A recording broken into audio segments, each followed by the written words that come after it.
Halo pemirsa, apa kabar Anda hari ini? Senang sekali saya Raden Madlias dapat kembali menemani Anda dalam sebuah program talkshow yang inspiratif. Ini dia Bincang Sehati.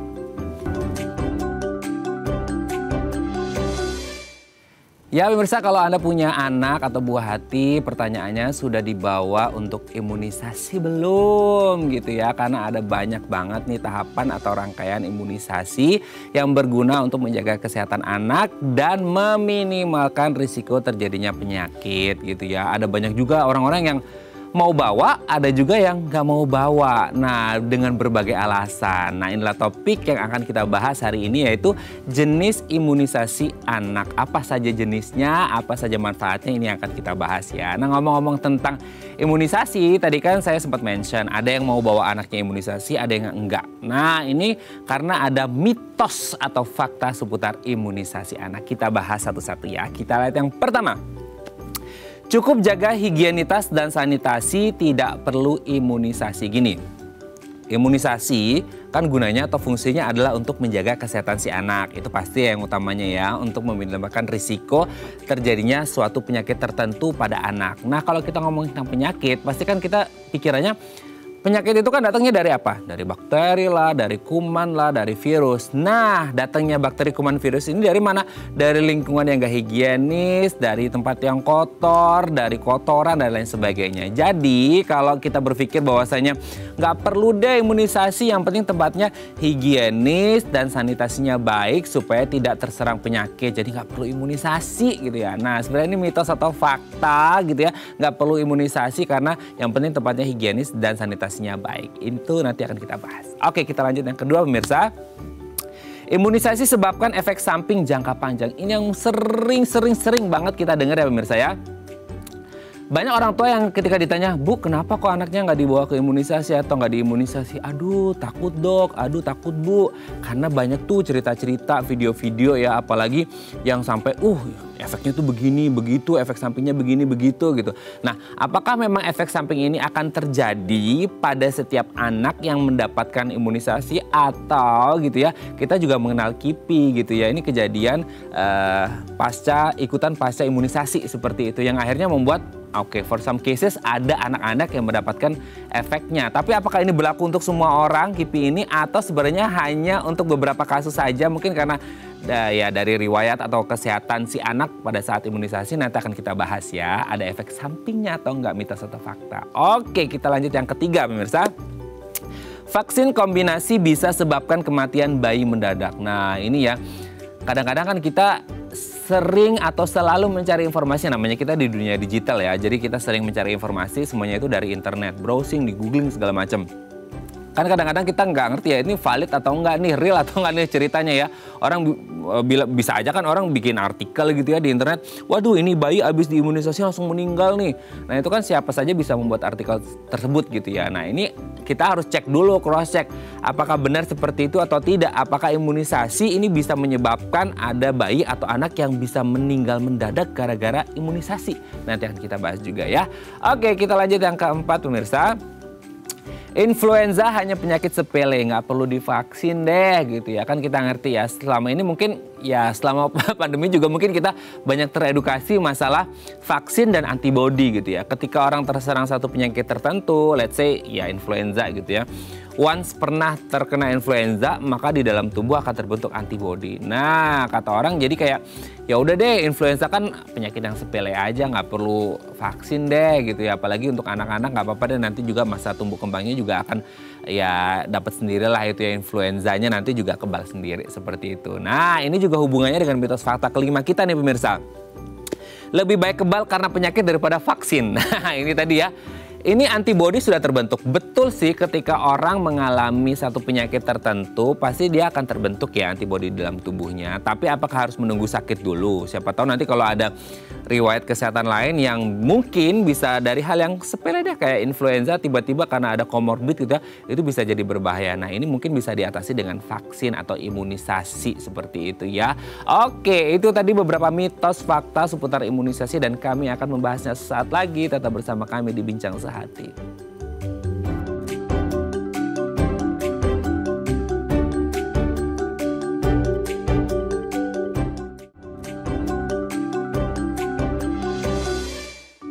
Baik, Anda masih bersama kami di Bincang Sehati. Tadi di segmen sebelumnya pemirsa kita sudah membahas ya beberapa mitos fakta seputar imunisasi. Ya mau nggak mau lah ya kita sering mendengar di masyarakat terutama para ayah bunda, terutama para bunda nih ya kalau udah kumpul bareng, wah semuanya dibahas termasuk imunisasi yang katanya udah nggak perlu imunisasi bun gitu kan, itu nanti itu begini begitu.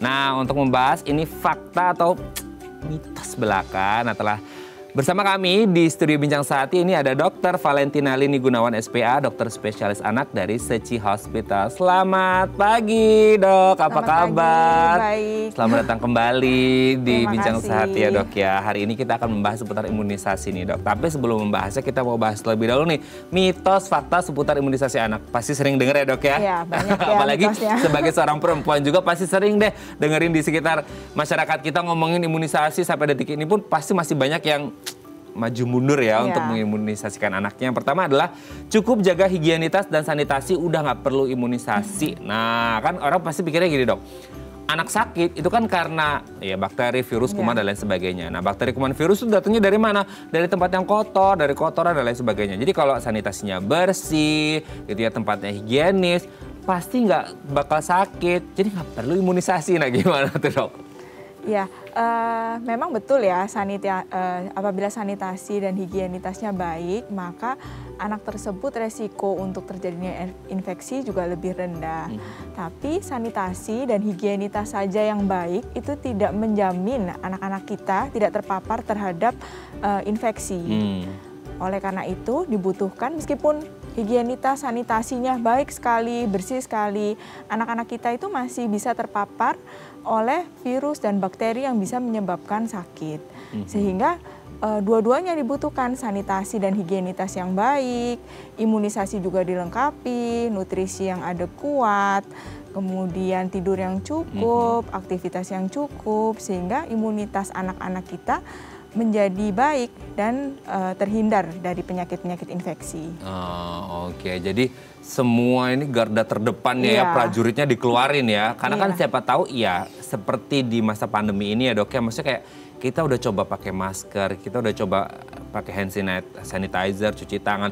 Tapi tiba-tiba ada teman kita dropletnya masuk lah, apa segala macam. Kan ada faktor eksternal ya. Kita udah jaga higienitas, jaga sanitasi supaya baik, bersih dan sehat. Tapi ada aja faktor eksternal, faktor XXXXX gitu yang akhirnya membuat anak bisa jadi sakit. Nah salah satu penangkalnya untuk meminimalkan risiko ya imunisasi gitu ya pemirsa ya. Jadi jangan ragu-ragu untuk imunisasi. Oke kita lanjut yang kedua dok. Nah ini dok yang banyak juga nih katanya imunisasi itu bisa menyebabkan efek samping jangka panjang. Kan ada yang sharing-sharing artikel juga yang nggak ngerti sih ya dok. Maksudnya itu real gitu atau ya gitu deh gitu ya. Nah sebenarnya ada nggak sih efeknya? Kan ini sering banget dok. Ini kayaknya paling top deh masalah mitos fakta seputar imunisasi nih dok.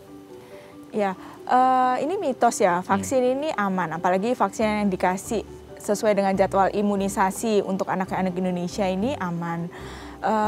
Efek samping yang bisa muncul dari imunisasi belum tentu setiap anak diimunisasi akan muncul efek sampingnya. Jadi tergantung respon imun anak tersebut terhadap vaksinasi yang diberikan. Efek sampingnya pun apabila muncul pada umumnya akan ringan dan bersifat hanya sementara. Yang paling sering adalah bengkak di tempat suntikan dan demam. Itu pun sangat ringan dan hanya sementara saja. Efek samping yang berat itu sangat jarang sekali terjadi. Dan apabila terjadi pun akan dimonitor dan dipantau ketat. Sehingga lebih baik anak tersebut diimunisasi, mencegah terjadinya penyakit yang bisa ditimbulkan karena tidak diimunisasi daripada anak tersebut terkena penyakit yang sebenarnya bisa dicegah dengan imunisasi, tapi anak tersebut tidak diberikan imunisasi, bisa menjadi berat, bisa menjadi kecacatan, bisa menjadi kematian seperti itu. Oke. Nah kalau untuk kasus-kasus dok kan ada anak-anak kan memang ya dari baru lahir pun harus sudah divaksin atau imunisasi gitu kan. Tapi kan ada juga mungkin dok ini orang berpikiran ada efek sampingnya ketika anak-anak ini lahir dengan komorbiditas tertentu gitu. Nah itu aman gak sih dok? Maksudnya ketika anak-anak lahir dengan komorbid tertentu terus mendapatkan vaksin atau imunisasi gitu? Ya, untuk anak-anak dengan ada komorbid, kita lihat dulu. Biasa sebelum dilakukan vaksinasi ini, dokter akan memeriksa anak-anak. Tidak semua memang anak-anak bisa divaksin, sehingga itu perlunya sebelum divaksinasi ketemu dokter dulu, Screening ditanyakan dulu ya, riwayatnya, pemeriksaannya. Nah, apabila memang ada kontraindikasi untuk dilakukan vaksinasi, maka tidak akan dilakukan vaksinasi. Seperti itu. Jadi memang butuh screening di awal ya, untuk mencegah efek samping yang dari vaksin, kemudian supaya respon imun anaknya juga baik terhadap vaksin yang kita berikan. Oke, jadi secara umum pemirsa tetap tidak ada efek samping ya gitu. Jadi aman-aman karena semuanya pasti sudah melewati uji gitu ya dok ya. Kecuali untuk cases ya anak dengan komorbid gitu tetap harus screening dulu gitu ya untuk merespons imunnya seperti apa. Oke, kita lanjut yang ketiga dok. Vaksin kombinasi bisa sebabkan kematian bayi mendadak. Nah ini juga kalau kita googling di internet tuh banyak banget dok artikelnya. Kan masalahnya adalah kalau anak-anak atau bayi kan memang vaksinnya kan pasti akan ada beberapa ya dok ya, ada kombinasi ini itu segala macam. Nah ini mitos atau fakta nih dok? Ya, ini juga mitos. Bahkan vaksin kombinasi ini membantu sekali. Vaksin kombinasi ini mengurangi jumlah suntikan, kemudian mengurangi jumlah anak-anak kita datang ke fasilitas kesehatan. Jadi beruntung sekarang sudah ada vaksin kombinasi. Nah, untuk kejadian kematian yang mendadak pada bayi ini biasa kita sebut dengan infant sudden death syndrome. Ini adalah kejadian kematian pada bayi kurang dari 1 tahun yang penyebabnya tidak diketahui. Nah, karena vaksin memang jadwal imunisasi pada anak-anak itu paling banyak usia di bawah 1 tahun. Ya, jadi betul. seringkali dikait-kaitkan. Nah, bayinya mati tiba-tiba mendadak pada umur kurang dari 1 tahun dikaitkan mungkin ini gara-gara vaksinasi. Padahal dari penelitian yang ada tidak ada hubungan antara vaksinasi ini dengan kejadian sudden infant death syndrome ini. Justru malah dengan bayi-bayi yang divaksinasi, dia malah menurunkan resiko untuk terjadinya kejadian ini. Seperti itu. Dengan adanya infant sudden death syndrome ini sendiri kan pernah nggak sih dok, maksudnya kan orang daripada daripada muncul asumsi-asumsi gitu ya, ada nggak sih pernah mungkin ya, ini nggak tahu ada atau enggak, dari kasus infant sudden death syndrome ini diteliti bahwa kematian atau faktor kematian dari si bayi ini ternyata bukan dari vaksin, mungkin karena ya ada komorbid juga atau kondisi kesehatan atau faktor-faktor eksternal lain di luar imunisasi dok? Ya, jadi faktor-faktor yang resiko yang meningkatkan kejadian sudden infant death syndrome ini ternyata lebih ke arah posisi tidur. Jadi untuk bayi apalagi baru lahir kemudian belum bisa bolak-balik badan disarankan untuk tidurnya terlentang seperti itu. Kemudian tidak boleh ada benda-benda yang lunak karena bisa menutup hidungnya. Tidak dianjurkan tidur bersama dengan orang tuanya seperti itu. Tidur boleh di satu kamar tapi di boxnya terpisah seperti itu. Dan beberapa saran-saran untuk safe sleep bagi bayi-bayi. Selain itu juga diperkirakan ada bayi-bayi dengan lahir dengan komorbid ya, seperti yang tadi mungkin bayinya prematur atau ada masalah kesehatan lain sehingga menyebabkan terjadinya kejadian ini. Tapi justru dengan vaksinasi itu salah satu pencegahan supaya kejadian ini malah tidak terjadi gitu. Kalau yang prematur itu tetap dapat vaksin nggak apa-apa dok? Aman ya? Tetap dapat vaksin sesuai jadwal. Sesuai jadwal ya, aman ya. Jadi berarti kalau prematur pun bisa, harusnya aman banget ya dok ya? Iya, gitu, betul. aman banget ya. Oke, kita lanjut yang selanjutnya. Nah ini juga nih, banyak yang menyepelekan influenza. Influenza itu masalah sepele, nggak perlu vaksin deh. Nah itu kan masalah kita banget ya. Tapi kan dulu-dulu kan influenza juga penyakit baru juga, sama seperti COVID mungkin ya dok ya. Nah gimana ya dok, influenza itu sepele nggak perlu vaksin deh gitu? Iya, vaksin influenza ini kan sebenarnya itu mitos ya. Vaksin influenza ini untuk mencegah penyakit infeksi saluran nafas karena virus influenza. Memang pada umumnya virus influenza ini menyebabkan penyakit yang ringan. Tapi pada anak-anak, pada lansia, pada orang-orang dengan imunitas yang menurun, ini virus influenza ini bisa menyebabkan penyakit yang berat, bahkan infeksi paru-paru, bahkan sampai kematian. Sehingga dengan kita memberikan vaksin influenza ini diharapkan anak-anak kita punya kekebalan tubuh, sehingga waktu dia terpapar virus ini, dia tidak menjadi sakit, ataupun kalau sakit dia menjadi ringan. Nah, yang sering kali terjadi misinterpretasi ya di masyarakat, tiap kali anaknya batuk, demam, pilek, oh ini influenza. Padahal demam, batuk, pilek itu belum tentu disebabkan karena virus influenza. Bisa disebabkan oleh bakteri atau virus yang lain seperti itu. Jadi kadang orang beranggapan, wah ini tidak, anak saya sudah vaksin nih influenza setiap tahun, tapi masih aja demam, batuk, pilek seperti itu. Padahal vaksin ini spesifik untuk virus influenza. Gitu. Jadi bukan untuk demam, batuk, dan pilek. Jadi emang, tapi itu dok yang terlanjur di masyarakat kan demam, batuk, pilek udah langsung masuk tuh kategori influenza. Nah ini juga yang harus diedukasi ke masyarakat ya pemirsa ya. Karena anak-anak, seperti tadi dokter Valentina sebutkan, anak-anak dan lansia ini kategori rentan ya. Karena anak-anak ini kan imunitasnya belum terbentuk sempurna. Dan lansia ini imunitasnya sudah menurun gitu ya. Jadi jangan disepelekan. Oke dok, yang terakhir adalah lebih baik kebal karena penyakit daripada vaksin. Nah ini juga dok, ini ya udah deh sakit dulu aja, yang penting kebentuk antibody, nggak perlu vaksin, gimana tuh? Ya ini juga mitos lagi ya. Memang kena penyakit sama imunisasi sama-sama menimbulkan kekebalan terhadap anak tersebut. Namun apabila anak tersebut terkena penyakit yang sebenarnya bisa dicegah dengan imunisasi, penyakit itu bisa jadi berat. Bisa mengalami kecacatan, bisa mengalami kematian seperti itu. Sedangkan apabila anak kita diimunisasi, dia akan mendapat kekebalan juga secara aktif, dan diharapkan apabila dia terpapar dengan virus atau bakteri tersebut, dia tidak menjadi sakit. Jadi lebih baik kan dapat kekebalannya dari imunisasi daripada dapat dari sakitnya secara langsung. Masa tega ya ngebiarin anaknya sakit biar dapat antibody daripada imunisasi, kan gratis di puskesmas ya dok ya. Gitu ya, ini catatan bersama untuk para orang tua. Oke, terima kasih dok, ini sudah terjawab mitos fakta seputar imunisasi. Next kita bahas jenis imunisasinya apa saja untuk anak ya dok ya. Oke pemirsa, 021 290 3244 atau DM Instagram kami di @dafamily kalau Anda punya pertanyaan. Kami akan kembali saat lagi.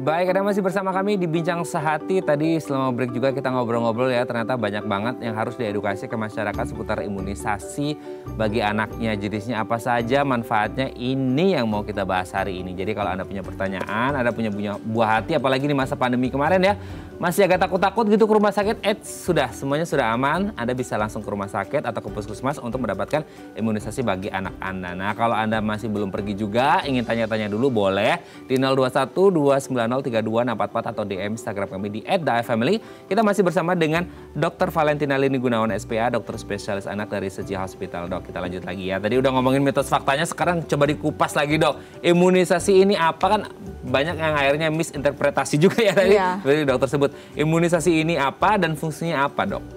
Ya, imunisasi sendiri itu berasal dari kata imun ya, kebal. Jadi ini upaya dari kita untuk membuat seseorang yang diimunisasi ini kebal terhadap suatu penyakit tertentu. Nah ini dilakukan secara aktif. Sehingga apabila anak kita diimunisasi, imunisasi A, dia akan menimbulkan antibodi, menimbulkan kekebalan terhadap virus atau bakteri A yang kita imunisasi tersebut. Sehingga diharapkan nanti kalau misalnya dia terpapar dengan virus atau bakteri tersebut, dia tidak sakit, dan dia kalaupun tetap menjadi sakit, sakitnya ringan, tidak menjadi berat. Oke, seperti itu. Sebelum kita lanjut ke pertanyaan selanjutnya, ini jadi relate dengan apa yang disampaikan oleh Dr. Valentina barusan. Udah divaksin masih sakit juga. Jadi buat apa gunanya vaksin kayak gitu ya dok? Ya, itu betul. Sering banget pasti dokter sering menemukan tuh ibu-ibu yang bawa anaknya suruh divaksin atau diimunisasi. Dok udah divaksin, imunisasi masih sakit juga gitu. Nah itu gimana dok? Iya, jadi mikroorganisme di sekitar kita ini kan banyak ya, dan tidak semuanya itu ada vaksin. Yang ada sesuai jadwal imunisasi, dan di jadwal imunisasi di Indonesia itu memang sudah dirancang oleh Satgas IDAI bahwa itu yang perlu untuk anak-anak di Indonesia. Jadi meskipun kita sudah diimunisasi sesuai jadwal imunisasi lengkap, tapi masih aja bisa sakit. Tapi paling enggak kita sudah melengkapi apa yang sudah ada vaksin, kita vaksin ke anak kita, berikan imunisasi tersebut ke anak kita. Jadi anak kita terproteksi dari penyakit-penyakit yang sudah bisa diimunisasi, sudah ada imunisasinya. Oke, jadi kalau mungkin terserang satu penyakit tertentu, kalau nggak vaksin itu bisa parah banget ya. Tapi kalau udah divaksin atau diimunisasi, mungkin hanya mild symptoms saja ya. Maksudnya gejalanya ringan, nggak terlalu berat gitu ya dok ya. Oke, nah sejak usia berapa sih dok anak ini atau bayi ini bisa mulai mendapatkan imunisasi? Kan kadang-kadang orang pikir, aduh masih kecil, jangan deh disuntik-suntik, jangan deh dikasih ini itu, yang penting ASI dulu deh, yang penting kan sehat dulu. Kan ASI the only one food yang bisa dikonsum sama anak kita, itu kan udah sehat deh, nggak perlu diimunisasi. Nah sejak usia berapa sebenarnya? Kan ada juga, saya pernah dengar juga, kayaknya habis lahir juga sebelum 24 jam harus ada itu divaksin. Nah itu gimana dok? Imunisasi yang paling pertama diberikan itu adalah hepatitis B. Jadi sudah bisa dilakukan vaksinasi begitu lahir, bisa rekomendasikannya dari lahir hingga 12 jam pertama kehidupan. Setelah itu baru diikutin dengan imunisasi yang lain. Jadi begitu dari lahir sudah ada vaksinasinya. Nah itu untuk mendapatkan yang pertama itu perlu nggak sih dok di cross check dulu si kondisi si anak untuk hepatitis B yang sebelum 12 jam kelahiran, setelah 12 jam ya, sebelum 12 jam setelah kelahiran maksudnya ya, jadi agak ribet ngomongnya. Nah itu perlu screening dulu atau setiap anak atau bayi yang baru lahir bisa mendapatkannya? Kalau tidak ada kontraindikasi, biasa dokter akan memeriksa keadaannya sehat, tidak ada kontraindikasi untuk dilakukan vaksin hepatitis B, langsung bisa disuntikan. Setelah injeksi vitamin K, disuntikan vaksin hepatitis B. Oke. Nah, usia itu memengaruhi vaksin atau imunisasi apa yang diberikan nggak sih dok? Kalau tadi kan 12 jam pertama kan hepatitis B gitu, terus kemudian berlanjut lagi mungkin 1 tahun, 2 tahun dan seterusnya. Usia berpengaruh, jadi setiap tahapan usia itu menentukan vaksin apa yang diberikan ke anak tersebut. Vaksin belum tentu hanya 1 kali diberikan, jadi ada di jadwal imunisasi itu sudah ada umur kapan boleh diberikan, mulai diberikan, kemudian frekuensinya harus berapa kali, interval pengulangannya minimal berapa lama, seperti itu. Jadi setiap umur dia akan beda-beda vaksinasinya, dan nanti bisa berkonsultasi dengan petugas kesehatan atau dokter yang akan melakukan vaksinasi. Sebelum dilakukan vaksinasi, dokter dan petugas kesehatan akan mengecek riwayat vaksinasinya, seperti itu. Itu sebenarnya kenapa berbeda-beda setiap usia? Itu karena memang nunggu dari efek yang vaksin atau imunisasi sebelumnya, atau memang ya di usia segitu pasnya vaksin atau imunisasi ini diberikan sesuai dengan imun tubuhnya udah kebentuk lah dan lain sebagainya dok? Apa faktor yang akhirnya menentukan bahwa di usia segini harus vaksin A, segini vaksin B, segini C? Kenapa nggak langsung dibrekin aja atau gimana tuh? Ya. Ini sebenarnya banyak pertimbangannya. Ada satgas imunisasi dari IDA yang menentukan. Ini pertimbangannya banyak. Jadi pertimbangannya diharapkan dengan diberikan umur sekian, kemudian frekuensi sekian, interval sekian, diharapkan didapatkan respon imun yang paling optimal dari anak tersebut. Itu yang pertama, dan side effect yang minimal, seperti itu. Pertimbangannya banyak, salah satunya contohnya misalnya masih ada antibodi maternal dari ibu saat bayinya lahir. Kemudian mungkin jumlah kasus yang paling banyak di Indonesia di usia tertentu. Kemudian respon imun anak tersebut, bagaimana apabila dikasih vaksinasi ulangan, dan masih banyak lagi. Dan jadwal imunisasi ini terus diperbarui. Oke, nah ini kan memang disesuaikan ya antara apa jenisnya dan di usianya berapa. Nah sekarang kita berbicara jenisnya dok, kan mungkin selama ini kita dengar ada, nggak tahu ini ada revisi atau nggak, yang dasar, yang lanjutan, yang sekarang jadi wajib atau gimana tuh dok? Jenis-jenisnya apa saja ini untuk imunisasinya? Iya, ada beberapa penambahan ya. Jadi imunisasi pada dasarnya dia dibagi menjadi 2. Jadi ada imunisasi rutin dan imunisasi lanjutan. Imunisasi rutin ini ada imunisasi dasar dan imunisasi lanjutan, kemudian ada lagi imunisasi pilihan.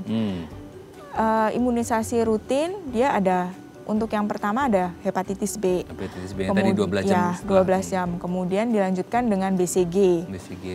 Setelah BCG ini untuk mencegah penyakit tuberkulosis. Kemudian ada juga vaksin DPT. DPT ini untuk mencegah penyakit difteri, tetanus, dan polio. Kemudian ini vaksin kombinasi yang DPT sekarang. Jadi dia dikombinasikan dengan vaksin Haemophilus influenza tipe B. Ini untuk mencegah penyakit infeksi paru-paru, infeksi radang otak yang disebabkan Haemophilus influenza tipe B ini. Berarti kalau kombinasi dia sekali suntik aja dok ya? Sekali suntik, yang untuk yang vaksin imunisasi rutin dia ada 5. Jadi 5 di dalam 1 kali suntikan. Oke. Itu yang rutin. Itu yang rutin. Kemudian yang lain ada juga imunisasi campak dan rubella. Kemudian imunisasi lanjutannya merupakan pengulangan dari imunisasi dasar. Oh, berarti lanjutan itu adalah imunisasi yang dasar atau rutin tadi yang pertama ya? Imunisasi dasar dia kurang dari 1 tahun diberikannya dan lanjutan pada imunisasi lanjutan dilakukan pengulangan. Jadi di atas 1 tahun hampir sebagian besar merupakan imunisasi pengulangan. Oh gitu, imunisasi pengulangan gitu ya. Kalau yang pilihan tadi dok? Kalau yang pilihan ini yang tidak bisa didapatkan di puskesmas ya. Ini ada vaksin rotavirus. Jadi untuk mencegah penyakit diare yang disebabkan karena rotavirus. Kemudian ada vaksin pneumokokus untuk mencegah infeksi paru-paru yang disebabkan karena pneumokokus. Kemudian ada juga vaksin hepatitis A, vaksin cacar air. Kemudian ada vaksin tifoid, tifus. Kemudian ada juga vaksin HPV untuk mencegah kanker leher rahim yang disebabkan karena virus HPV, juga ada vaksin dengue. Oke, jadi banyak ya ternyata ya. Rutin, lanjutan, dan pilihan. Nah yang menjadi pertanyaan kan tadi dokter sempat mention, ini nggak bisa didapetin di puskesmas nih yang pilihan gitu ya. Ini bisa dapatkan di rumah sakit. Nah nanti mungkin di segmen selanjutnya kita akan mau tanya nih, kan mungkin banyak orang yang berpikiran ibu-ibu, mau Bu divaksin dong anaknya, enggak nanti suruh bayar di puskes gitu. Nah kita akan tanya apa bedanya puskes sama di rumah sakit ya, berbayar atau tidak. Nah nanti akan kita bahas di segmen selanjutnya ya dok ya. Oke pemirsa 021 290 3244 atau DM Instagram kami di @dafamily kalau Anda punya pertanyaan. Kami akan kembali saat lagi.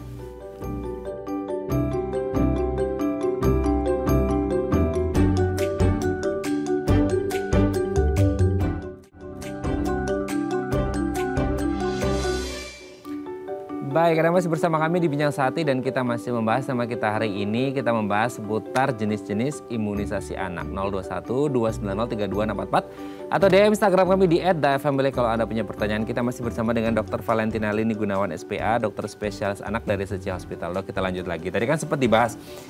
Ini yang ada di puskesmas, ini yang nggak ada, ini di rumah sakit. Nah ini kan jadi pertanyaan banyak orang dok, selain tadi ya udah sempat kita bahas orang tuanya pada takut mau bawa anaknya gara-gara efek samping lah, inilah itu segala macam. Yang kedua pasti bayar, mahal, lebih baik buat berbelas gitu. Nah itu pasti banyak gitu. Nah boleh dijelasin nggak sih dok, mana vaksin yang atau imunisasi yang tidak berbayar dan bisa dapat di mana, dan yang berbayar itu dapatnya di mana gitu?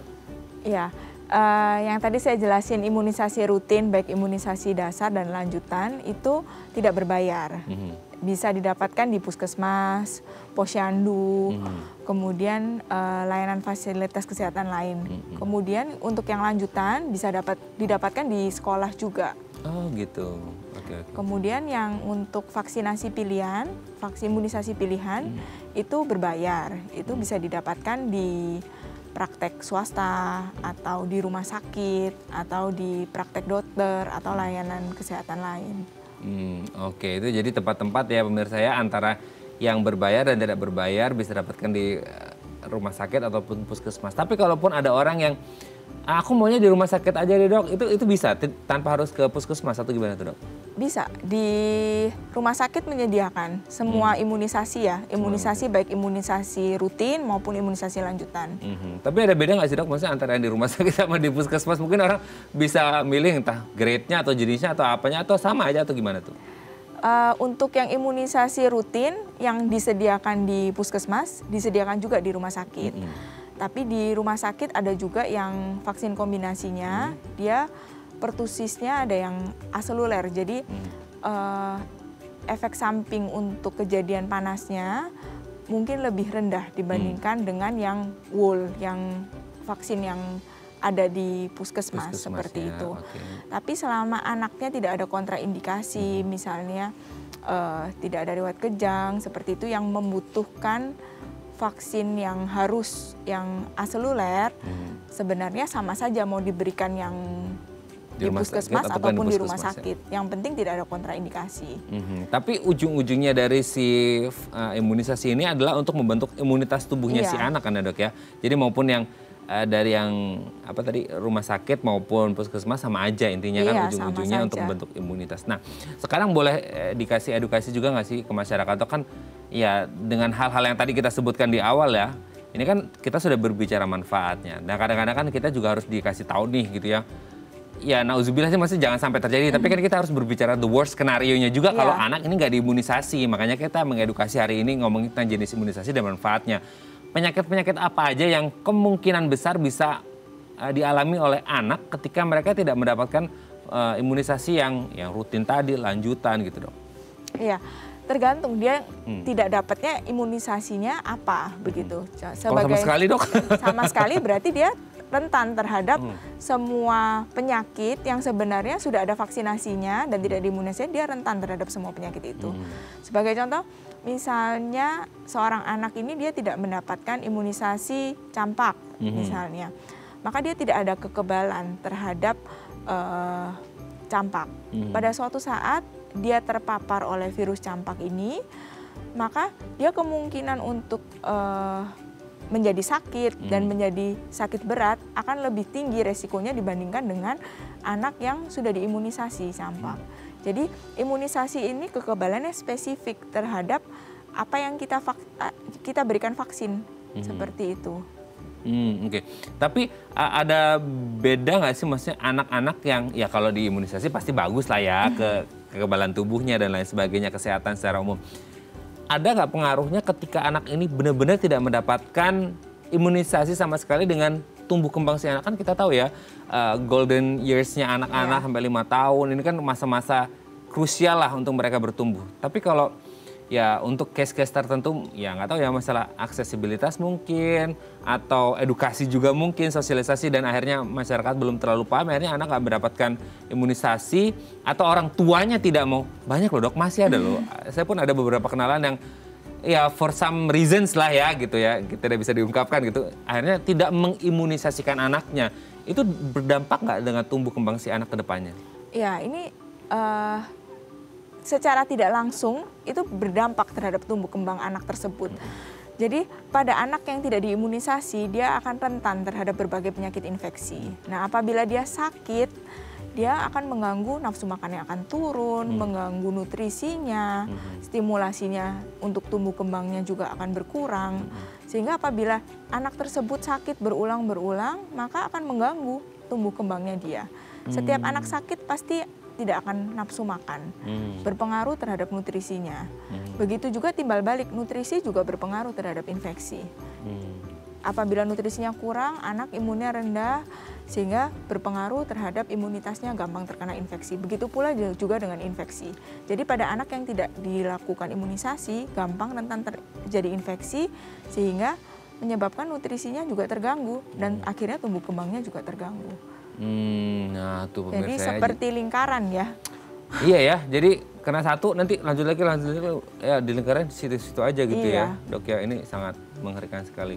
Ya penting ya, saya juga bingung mau ngomong apa untuk some reason si orang-orang itu gitu ya. Tapi yang terbaik untuk anak itu pasti jadi pilihan utama ya. Oke dok, sebelum kita lanjut ini ada WA lagi ya. Saya baca orang jadi Wita namanya kok WA.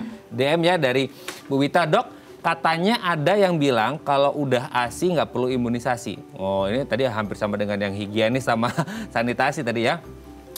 Dok katanya ada yang bilang kalau udah ASI nggak perlu imunisasi. Benar nggak sih? Kebetulan saya memberikan ASI ke anak saya. Soalnya takut mau imunisasi dengan selentingan orang-orang. Terima kasih. Nah ini nih udah kemakan omongan juga nih ya. Biasanya suka saling bertukar informasi dalam komunitas ibu-ibu kompleks biasanya. Gimana nih dok? ASI ini baik sekali ya. Jadi ASI ini salah satu makanan yang bukan salah satu, merupakan makanan yang terbaik untuk bayi. Jadi dia satu-satunya makanan yang mengandung antibodi, mengandung kekebalan yang diturunkan dari ibunya ke anaknya. Sehingga memang pada bayi-bayi ASI ini resikonya untuk terkena infeksi lebih rendah. Tapi apakah itu saja tidak cukup? Itu saja cukup, itu saja tidak cukup. Sama seperti dengan higienitas dan sanitasi. Meskipun dia mendapatkan ASI, perlu juga imunisasinya dilengkapin. Karena dengan imunisasi itu, maka anak lebih terproteksi terhadap penyakit-penyakit yang bisa dicegah dengan imunisasi. Jadi dua-duanya harus berjalan bersamaan. Apalagi kalau untuk kasus-kasus ya dok ya, ini kan banyak, saya nggak ngerti sih maksudnya, untuk kan ada mungkin ibu-ibu yang bermasalah dengan ASI-nya ya. Ya. Tapi kalau kemarin ngobrol sama dokter-dokter yang lain juga mungkin ya ASI itu sesuai dengan apa yang diberikan, apa yang didapatkan oleh si ibu kan seperti itu. Ya. Banyak keluar, banyak produksi juga kan seperti itu. Nah, tapi kalau untuk beberapa kasus ASI-nya tidak baik ya berarti imunisasi menjadi sangat-sangat ya meskipun di luar ASI yang baik juga tetap harus wajib ya dok ya. Apalagi ASI-nya tidak terproduksi secara baik, itu juga berisiko besar ke anak dan imunisasi menjadi wajib dok. Iya, imunisasi mau bayi ASI-nya itu baik mendapatkan ASI ataupun tidak menjadi wajib. Jadi untuk meningkatkan imunitas anak itu perlu beberapa komponen, tidak hanya nutrisi yang baik. Nutrisi yang baik ini salah satunya pemberian ASI ya pada bayi-bayi kita sebagai makanan utama. Kemudian selain nutrisi, kita juga perlu lengkapin imunisasinya, kemudian stimulasi tumbuh kembangnya, tidur yang cukup, aktivitas yang baik, sehingga ini semua membentuk imunitas anak tersebut sehingga tidak rentan terhadap penyakit-penyakit infeksi. Oke ya, semoga ini bisa menjawab pertanyaan dari Bu Wita dan tetap ya Bu ya harus diimunisasi supaya anaknya sehat. Kan Ibu Wita pasti sayang sama anaknya ya demi kebaikan sang anak. Oke, kita lanjut lagi dok. Nah, ini yang menjadi tergelitik adalah kan tadi ini mungkin dari kasusnya Bu Wita saya jadi kepikiran dok. Mungkin anaknya sampai detik ini kita nggak tahu usia berapa belum mendapatkan imunisasi ya kalau secara tidak langsung tersirat tadi maknanya seperti itu. Nah, kalau kasus secara umum kita ambil katakanlah ya for some reason tadi yang aku sempat sebutin nggak pernah imunisasi nih anaknya. Terus gara-gara omongannya dokter Valentina hari ini kayak, oh iya juga ya, yaudah deh aku mau imunisasi. Tapi usianya udah kayak 2 tahun, 3 tahun dan they miss yang awal-awal gitu. Nah itu gimana dok? Maksudnya boleh nggak sih yang awal-awal tadi itu, kan tadi soalnya kan ini berhubungan sama usia kan tadi, usia segini vaksin imunisasi ini. Nah akhirnya kayak usia 2 tahun, 3 tahun, aku mau, tapi kan kata dokter Valentina tadi harus sesuai dengan umur. Tadi berapa 12 jam, setahun, segala macam itu gimana dok? Masih bisa dan aman atau enggak sih gitu? Iya, ini banyak terjadi ya, apalagi waktu di masa pandemi. Betul. Nah, banyak orang tidak berani keluar rumah. Sarannya di catch up, jadi datanglah ke dokter atau ke layanan kesehatan untuk beritahu ini riwayat vaksinasinya yang belum ini dan dilakukan catch up vaksinasi. Jadi tetap harus dilengkapin vaksinasinya. Ada beberapa vaksinasi tertentu yang kalau misalnya umurnya sudah lewat, seperti contohnya vaksin rotavirus, tidak bisa diberikan seperti itu. Tapi apabila masih bisa di catch up, vaksinasi tersebut akan di catch up. Catch up ini dalam artian dia akan diberikan kayak tadi ya, kalau kombinasi gitu satu kali suntik, atau bisa aja karena ngejar waktu yang harusnya mungkin setahun jadi sekarang jaraknya cuma 6 bulan deh atau gimana? Selain itu, selain kita berharap dengan vaksin kombinasi, juga satu kali kunjungan bisa lebih dari 1 suntikan untuk mengejar catch up ini, ketertinggalan dari vaksin-vaksin sebelumnya yang belum dilengkapin. Itu caranya. Dan itu aman. Mungkin intervalnya juga akan disesuaikan sesuai dengan interval minimal. Nanti dokter yang akan memberitahu, akan merencanakan bagaimana jadwal catch up-nya. Jadi tidak mengikuti jadwal imunisasi yang rutin karena sudah banyak yang tertinggal. Nanti dokter yang akan merencanakan begini skema yang akan diberikan catch up imunisasi untuk bayi dan anak tersebut. Oke, gitu. Tetap screening nggak dong? Maksudnya untuk mengetahui anak ini oke nggak nih, untuk kan itu catch up berarti kan ibarat kata kalau di kelas sekolah itu akselerasi ya dok? Iya betul. Gitu ya, akselerasi itu benar-benar dipercepat nih gitu. Itu ada screening khusus nggak untuk itu? Karena ini kan case by case ya gitu. Iya, Screeningnya sama dengan semua, setiap akan dilakukan imunisasi. Jadi setiap akan dilakukan imunisasi kan akan dilakukan anamnesis, ditanya riwayat penyakit, riwayat vaksin sebelumnya, riwayat penyakit, diperiksa apakah dalam kondisi fit. Hal itu juga akan dilakukan dalam catch up. Setiap kali akan dilakukan catch up imunisasi, anak tersebut akan dilakukan pemeriksaan.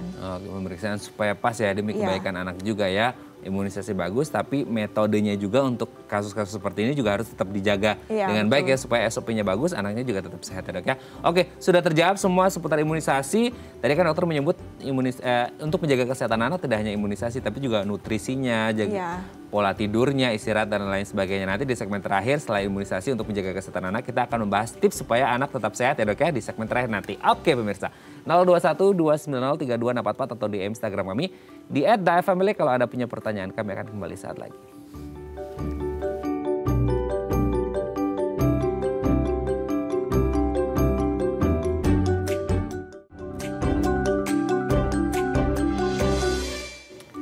Baik, Anda masih bersama kami di Bincang Saati. Kita masih bersama dengan Dr. Valentina Lini Gunawan SPA, dokter spesialis anak dari Sechi Hospital. Dok, tadi kan sudah bahas ya kita tentang imunisasi. Udah ngelotok lah ya jenisnya, manfaatnya. Kalau skip atau miss imunisasinya boleh lanjut lagi dengan kondisi ini itu segala macam. Sudah terjawab. Tapi kan tadi juga Dr. Valentina sempat menyebutkan tidak hanya imunisasi loh, nutrisi, pola tidur, istirahat, dan lain sebagainya itu juga penting kan untuk kesehatan anak. Karena kita berbicara imunisasi kan pasti ujung-ujungnya adalah kesehatan atau imunitas kekebalan tubuh si anak. Nah selain itu kan kita akan membahas tentang nutrisinya, makanan, dan lain sebagainya. Nah selain imunisasi yang sudah terjadwal, nah anak-anak ini kan butuh makanan, nutrisi seperti tadi dokter Valentina sebutkan. Tapi anak-anak itu ya dok, aduh kayak sampai pusing mungkin ya orang tuanya ngurusin makannya aja kayak sulit banget. Nah apa sih yang standarnya banget supaya kebutuhan nutrisi anak dan kesehatan anak ini tetap terjaga dengan konteks makanan bergizi untuk anak nih dok? Ya, makanan bergizi untuk 0 sampai 6 bulan itu pilihan utamanya tetap ASI ya. Jadi ASI itu yang memang nutrisi terbaik. Jadi mengandung zat kekebalan, paling cocok dengan saluran cerna bayi, dan masih banyak manfaat lainnya. Nah setelah 6 bulan ke atas dia akan mendapat makanan pendamping. Jadi ASI saja tidak cukup, ada namanya makanan pendamping ASI. Nah ini nutrisinya harus sesuai dengan umurnya dia. Baik itu frekuensinya, volumenya, komposisinya. Komposisinya juga untuk MPASI harus mengandung menu lengkap. Jadi harus menu lengkap sudah dari 6 bulan. Jadi mengandung karbohidrat, mengandung protein, mengandung lemak, sayur dan buah diperkenalkan seperti itu. Oke. Apalagi sekarang promosi tentang ASI itu lagi gencar-gencarnya ya dok ya? Iya, sangat baik justru sekarang membuka ya mata para orang tua ya, bahwa ternyata memang balik lagi ASI memang yang terbaik, pilihan makanan yang paling baik. Tapi kalau untuk kasus-kasus ya adalah kasus akhirnya harus pakai sufor, itu gimana dok? Ya pada beberapa kasus memang kalau misalnya sufor ini pilihan terakhir ya. Jadi kalau misalnya memang tidak bisa ASI karena satu dan berbagai alasan ya bisa diberikan ASI perah. Apabila ASI perah tidak bisa, pilihan selanjutnya adalah ASI donor, dan pilihan terakhirnya memang bila tidak ada ya bisa diberikan susu formula seperti itu. Jadi ini memang pilihan terakhir. Kalau bisa ASI eksklusif ya dok ya, sehat dan bisa diproduksi sendiri. Kalau sufor kan udah pilihan terakhir dan kos. Gitu. Kosnya juga lumayan ya. Oke, selanjutnya adalah pastikan kebutuhan cairan anak terpenuhi. Cairan anak ini apakah termasuk ASI juga atau mungkin cairan-cairan lain, minuman atau gimana tuh dok? Untuk 0 sampai 6 bulan ini harus tidak boleh diberikan yang lain selain ASI seperti itu. Setelah 6 bulan mulai makanan pendamping ASI boleh diberikan air pada saat makan. Jadi untuk jus tidak disarankan untuk anak kurang dari 1 tahun. Lebih dari 1 tahun baru boleh diberikan jus. Kenapa itu dok? Kan mungkin orang pikirannya jus itu kan buah ya, sehat gitu kan. Kok nggak boleh dok? Itu pasti banyak juga yang tanya-tanya, kenapa tuh dok? Iya, kebutuhan serat kalau jus kan banyak ya, serat yang dimasukkan banyak. Betul.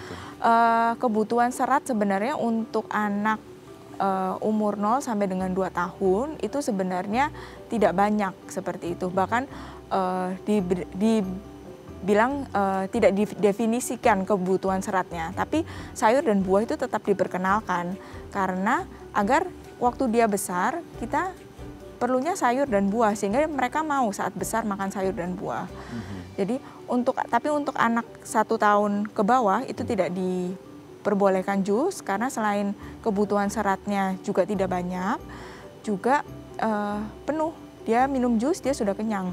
Akhirnya makanan utama yang mengandung karbohidrat, protein, lemak dia tidak bisa mengkonsumsinya gitu. Padahal itu yang dibutuhkan.